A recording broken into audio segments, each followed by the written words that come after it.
Elon Musk and his implantation was not on the horizon, but you can see the first element to achieve that kind of results. So Georgetown was really a wonderful experience, because in Georgetown I got an outlook of the next 10 years, of the direction of some kind of research. Inside this NBIC project, there was one statement that say, look, if we would like that technology can go deep under our skin, we must make it acceptable for human beings. Start to produce wearable. And now you have smartwatch, smart glasses, and things like that. So it was great, because you are touching where the most brilliant minds in the United States and in the world are pushing to in this relationship between human and technology. And I make it as an ethicist. That means, what does it mean, this, for a human beings? And this kind of question, I love to raise this kind of question in the public debate, because give me a really unique perspective. And so technology could be a wonderful tool of the worst of the weapon, and both use are possible. And the human beings is in the middle of the dual use of technology.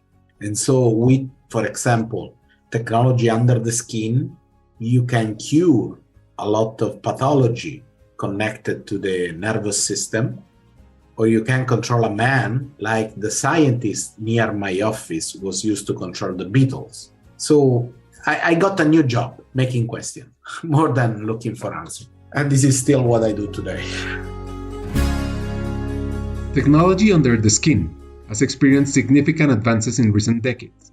It refers to the incorporation of electronic devices within the human body, either to monitor health, improve functionality, or even for communication. Currently, there are several developments in technology under the skin that are being explored and developed. Some of the most advanced include implantable chips to monitor health, or blood glucose level, blood pressure, brain activity, and other vital signs are one of the most advanced technologies being developed. Electronic tattoos, which incorporate sensors and electronic circuits into temporary tattoos that adhere to the skin. These tattoos could be used to monitor health or even provide real-time information to doctors. Well, Paolo must return to Europe. Well, my grant was finished. I got also a proposal to stay there, but actually I have to defend my PhD. And then I started to teach as a university professor.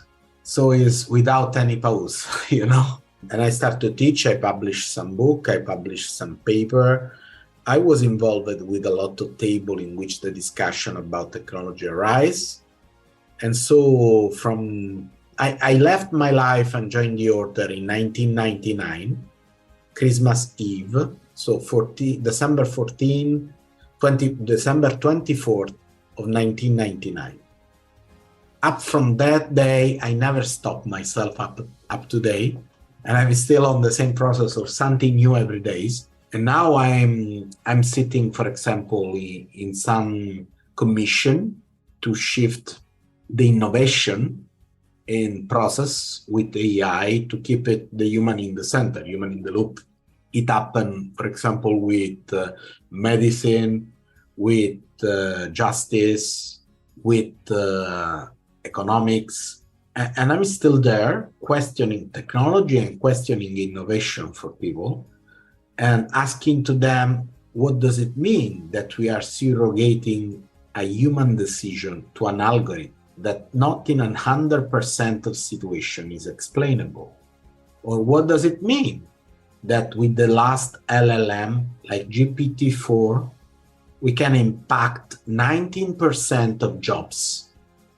And we just discovered that these LLM that are trained with human reinforcement could have an ability to have a long plan or have a sort of agency that is a polite way to say that we don't control them. Can we allow them to decide for us if we don't control them? Or if we are not able to explain all the solution that they ping on us, how much or how we should be trained to interact to a so powerful artificial intelligence, to avoid to be hallucinated or in some way taking a false position by this kind of intelligence or by this kind of system. So this kind of question need to be questioned, and the answer cannot come from only one competence. So for example, in medicine, cannot come just from doctor, neither from an hospital manager, neither by a politician, neither by a lawmaker.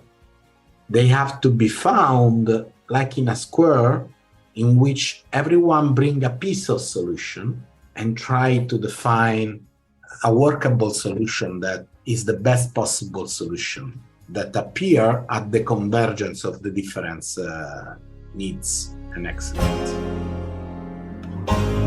Human in the Loop, Decisioni umane e intelligenze artificiali. It's a recent book by Paolo Benanti, released in 2022. Reading it, there are several fascinating topics that he mentioned and new questions that must be answered.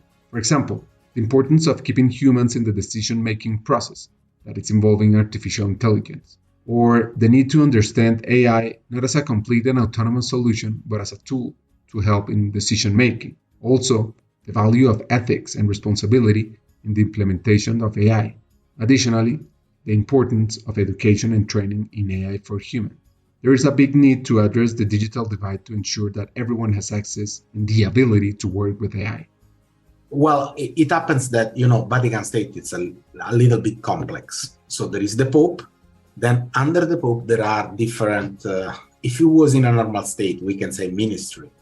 But for example, I'm sure you know a lot of Catholic universities. So education is something that is referring to the dicastery of education and culture, that is the equivalent of ministry. Can you imagine how much artificial intelligence can change the education in the next few years? So in that section, there is a table in which we are making some confrontation, some advising, also to bring to the Pope about that. And then there are things that are not under one of these dicastery. So for example, we make their own call for AI ethics. There is a propositive call made for people, not made for Vatican. That means, transformation are so huge, so big, we need to do something to avoid that this kind of transformation simple get out of control. And IBM, Microsoft, FAO, Italian government, university start to sign this. And last January, Islam, Jewish, and Catholic signed together their own call. It's the first document that the three religions signed together with Microsoft and with IBM, So the cutting edge of technology, so deep tradition of religions, isn't it strange? It's happening. It's happening. It is the power of technology and transformation of technology that simply is asking to everyone to take position, to have an opinion, to challenge the transformation that are coming. It is the first document signed by the three about a topic. Okay, they meet together for other things, but having a common position on something is not easy. AI is so new, so there is no background on that, then they can take an easy position together. Hagamos una pausa.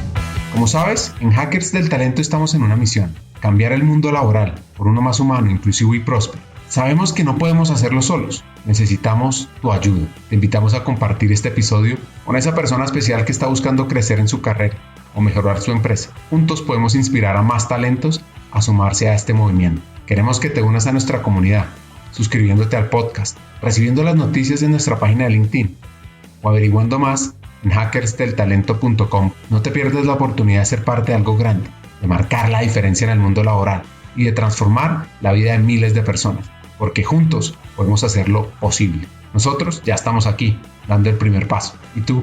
¿Te unes a nuestra misión de cambiar el mundo laboral por uno más humano? Hagámoslo juntos. Sigamos con el episodio. Born as Jorge Mario Bergoglio in Buenos Aires, Argentina, in 1936, he became a priest in 1969 and was appointed bishop in 1992. 6 years later, he was appointed Archbishop in Buenos Aires, and in 2001 was Cardinal created by Pope John Paul II.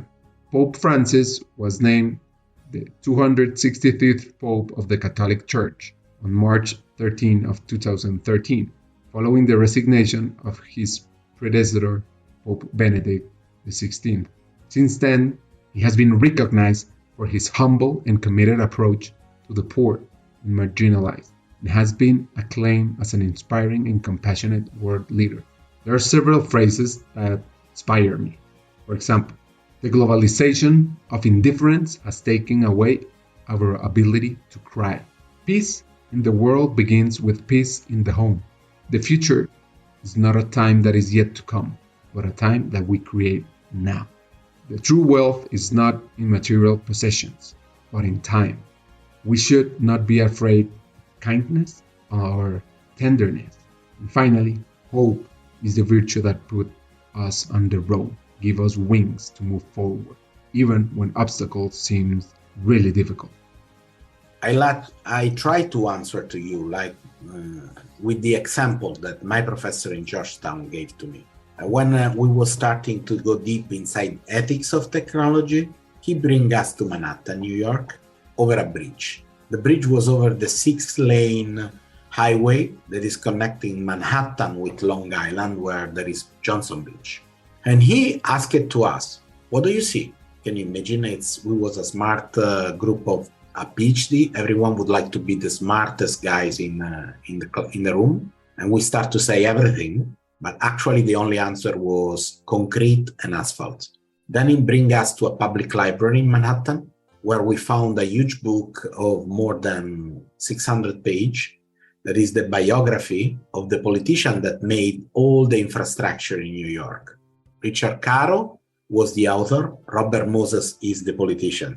And we found inside the book that Moses has a clear political vision, really shared and common in the 40s of the last century. Probably today it's not acceptable. The best part of the city has to be for the best part of population. And in his mind, the best part of population was the white middle class. So he simply didn't build any public transportation to Long Island. And the bridge that we saw was 2 feet lower than the standard. So no buses can commute on that road, only car. And at that time, the only people that can afford a car was the white middle class. And so at the end of the day, the lecture was every technological artifact is a displacement of power, is a form of order. Well, AI is like the concrete, is a form of power, is a displacement of order. Algorithm embedded inside the cloud services that run a lot of the things that we are facing on are simple shaping our life, are simple giving us an order, giving us an opinion, an idea. Well, the ethical question is how to make it clear and how to make it compatible with democracy. Because it's a different form of power that could be bigger or stronger than a public power or a state power. And probably we saw it, the power of the tech company in 2021, when Twitter simple pulled out the most powerful man in the world, the president of the United States.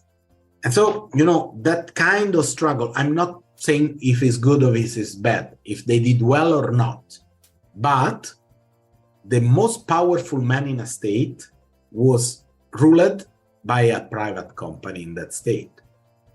That was unthinkable at that situation.